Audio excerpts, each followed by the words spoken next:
Recuerda que puedes escuchar este audio horas antes de su estreno y sin publicidad suscribiéndote en cesarvidal.tv.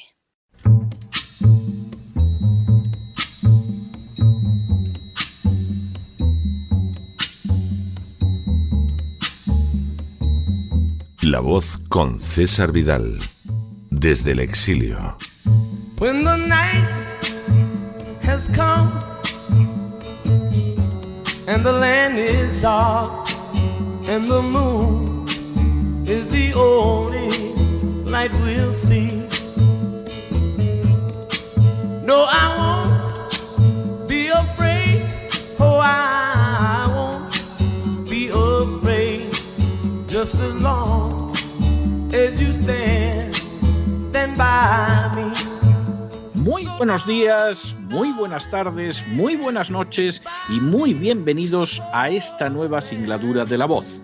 Soy César Vidal, hoy es el martes 15 de febrero de 2022 y me dirijo a los hispanoparlantes de ambos hemisferios, a los situados a uno y otro lado del Atlántico y, como siempre, lo hago desde el exilio. Corría el año 1926 cuando en la ciudad americana de Chicago se fue fundada una empresa que recibió el nombre de McKinsey.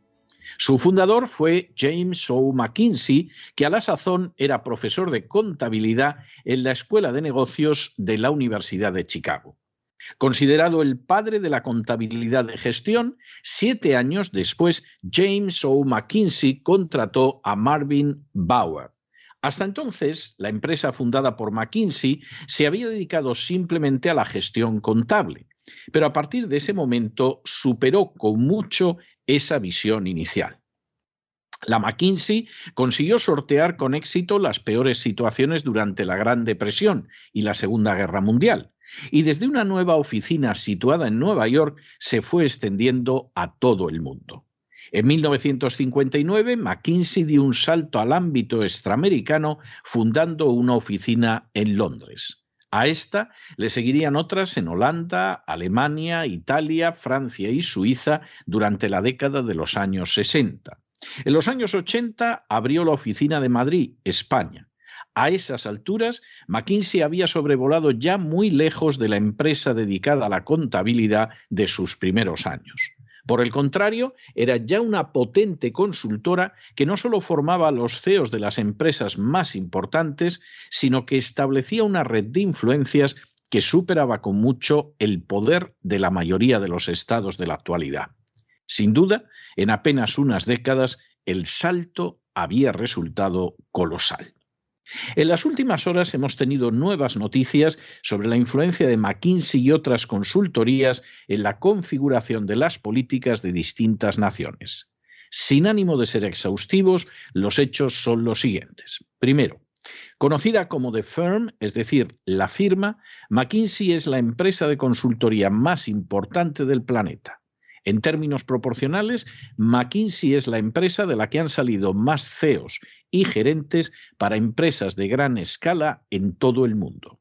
Segundo, desde el año 1996, McKinsey es el principal empleador de los nuevos graduados MBA de las mejores escuelas de negocios del mundo, como la Escuela de Negocios de Harvard, la Escuela de Negocios de Graduados de Stanford, la Escuela de Negocios de Londres, la Escuela de Negocios de INSEAD, la Escuela de Negocios de la Universidad de Chicago o la Escuela Wharton.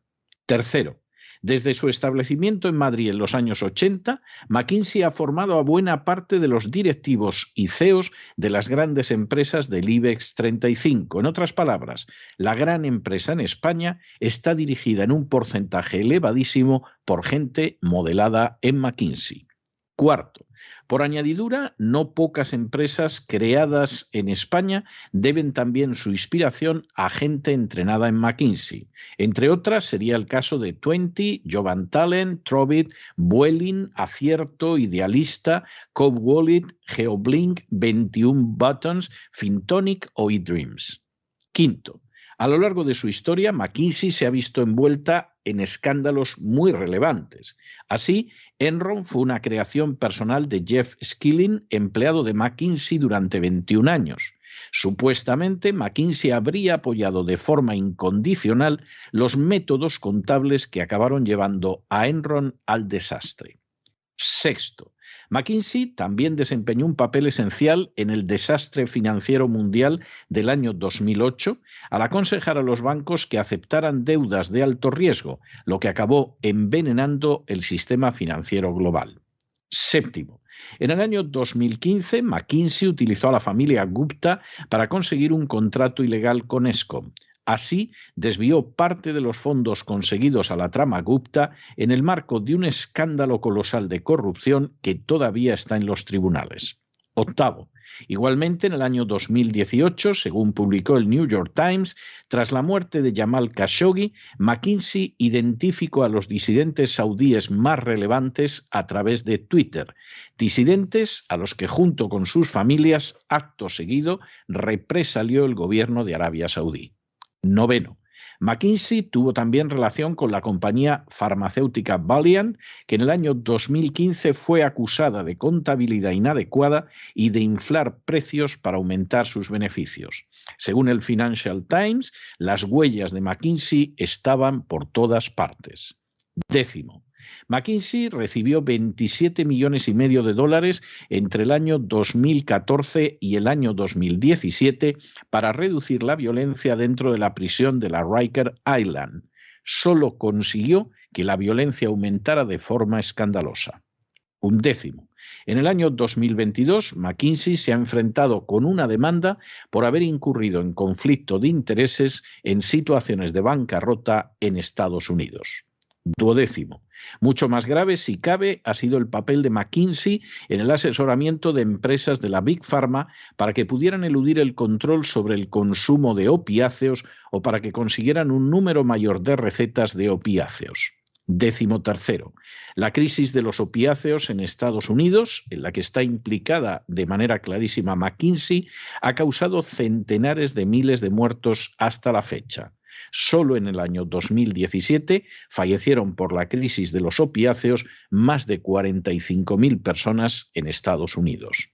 Décimo cuarto, estados como Oklahoma, Massachusetts y New Jersey han cuestionado el papel de McKinsey en sus litigios contra Johnson & Johnson y Purdue Pharma.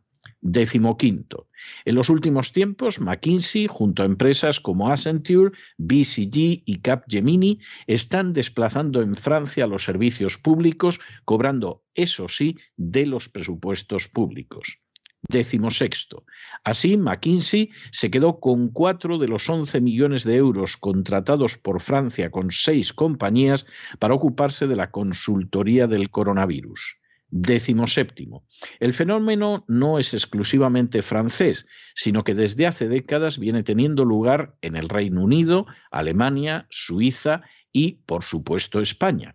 Sin embargo, el episodio, denunciado por la legisladora conservadora Véronique Louwagie, ha provocado un especial escándalo en Francia, que desde la época de Napoleón se ha jactado siempre de contar con funcionarios extraordinariamente preparados que se ocupaban de estas tareas. Décimo octavo. Así, en el año 2018, prácticamente el 10% de las consultoras asentadas en Francia derivó de contratos con el Estado. Décimo noveno. España e Italia van inmediatamente detrás de Francia en este tipo de operaciones, siendo seguidas por el Reino Unido y Alemania. Vigésimo. El caso de Francia resulta especialmente llamativo porque ha ido de la mano durante la presidencia de Macron de un desarbolamiento del sistema de sanidad público que es quizá el mejor del mundo. Sin embargo, las tareas de consultoría relacionadas con la vacunación contra el coronavirus fueron desarrolladas a un precio millonario por McKinsey. 21. Estas situaciones se relacionan con el hecho de que las consultorías invierten en personas que serán empresarios prestigiosos el día de mañana o políticos con una enorme capacidad de decisión en lo que al gasto público se refiere. XXII, argumentando que pretendía convertir el Estado francés en más eficiente. El presidente Nicolas Sarkozy gastó no menos de 250 millones de euros en contratar a consultorías como McKinsey, Deloitte, Capgemini, BCG o Accenture. XXIII. En 2015, Macron, que entonces era ministro de Economía bajo la presidencia de François Hollande, contrató a McKinsey para que le ayudara a redactar una ley para mejorar las oportunidades económicas. En otras palabras, McKinsey entraba en la labor legislativa de Francia. XXIV. El resultado de la colaboración entre McKinsey y Macron fue una presentación en noviembre de 2015 que constituyó el primer paso de Macron hacia la presidencia de la República. XXV. En el equipo de Macron además se encontrarían personajes como Karim Tayedin y Edith Hassan, dos socios senior en la oficina de McKinsey en París. XXVI. La llegada de Macron al poder en el año 2017 implicó un aumento de los contratos públicos con consultorías. Al menos se firmaron entonces 575 contratos. XXVII. McKinsey, que realizaría un enorme negocio con la crisis del coronavirus, se ha ocupado también del plan de recuperación económica, de las inversiones en tecnología e incluso de la defensa nacional, recibiendo en este último caso 87 millones de dólares por su trabajo. Otras consultoras se ocuparon de la regulación de las fronteras, de la inteligencia artificial y de la sanidad. Y XXVIII, de manera comprensible, entre los cargos políticos y las consultoras se ha establecido un fenómeno más que llamativo de puertas giratorias, en virtud del cual los políticos acaban en las consultoras y viceversa. Entre los fenómenos más inquietantes de las últimas décadas se encuentra el del contrato con dinero público de firmas dedicadas a la consultoría. En principio, en un Estado donde se supone que existe un número de funcionarios preparados para cumplir con su deber, ese fenómeno no debería darse jamás. En una España, por ejemplo, donde el número de funcionarios es hasta excesivo, o en una Francia que lleva siglos jactándose de contar con un excelente funcionariado, no se percibe qué utilidad pueden presentar empresas que asesoren al poder público en áreas tan sensibles y relevantes como la salud, el cuidado de las fronteras, la inmigración ilegal, la gestión de la economía o la sanidad. Sin embargo, ese fenómeno viene produciéndose desde hace décadas y con un coste extraordinario. Al fin y a la postre, los ciudadanos tienen que pagar un número inmenso de funcionarios y por añadidura unas consultorías que asesoran sobre salud pública a la vez que están implicadas en escándalos farmacéuticos como el de los opiáceos, o que dicen cómo guardar las fronteras a la vez que entregan los nombres de los disidentes a terribles dictaduras islámicas, o que dan consejos financieros que acaban desencadenando peligrosas crisis económicas. Para colmo, no pocos de los proyectos de ley más relevantes pasan no por funcionarios preparados o expertos de los partidos, sino también por esas consultorías. Y, por supuesto, el coste elevadísimo de esas maniobras no es asumido jamás por los partidos, sino por el Estado.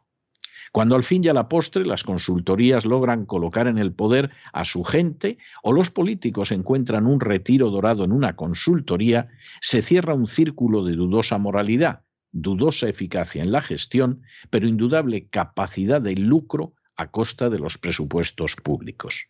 El papel corruptor que este tipo de acciones tiene sobre el Estado moderno desde hace décadas es sensacional.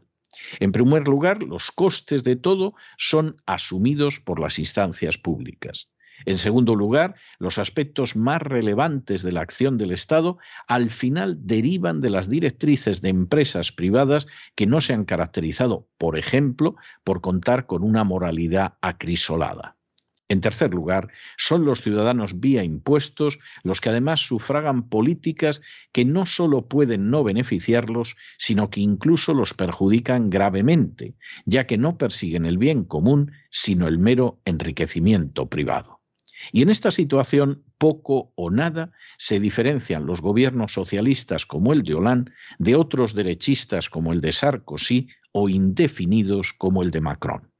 Todos vacían los presupuestos públicos nutridos por el expolio fiscal de las clases medias para aumentar los caudales que van a parar a las arcas de consultorías de otra nación a las que se encomienda la salud, la defensa o la seguridad nacionales. Para colmo, no existe la menor garantía de que esa labor de las consultorías arregle absolutamente nada. A decir verdad, no pocas veces empeoran las situaciones en medio de un asfixiante olor a corrupción. Y a poco que te descuides, pueden acabar quebrando la economía de naciones. Desde luego, es dudoso que James O. McKinsey pudiera haber pensado hace casi un siglo en lo que se convertiría aquella escuela de contabilidad que acababa de fundar. Pero no se dejen llevar por el desánimo o la frustración, y es que a pesar de que los poderosos muchas veces parecen gigantes, es solo porque se les contempla de rodillas y ya va siendo hora de ponerse en pie. Mientras tanto, en el tiempo que han necesitado ustedes para escuchar este editorial, la deuda pública española ha aumentado en cerca de 7 millones de euros y una parte va a parar a consultorías que son costosísimas, que pagan ustedes y que rara vez solucionan algo. Muy buenos días, muy buenas tardes, muy buenas noches. Les ha hablado César Vidal desde el exilio. Que Dios los bendiga.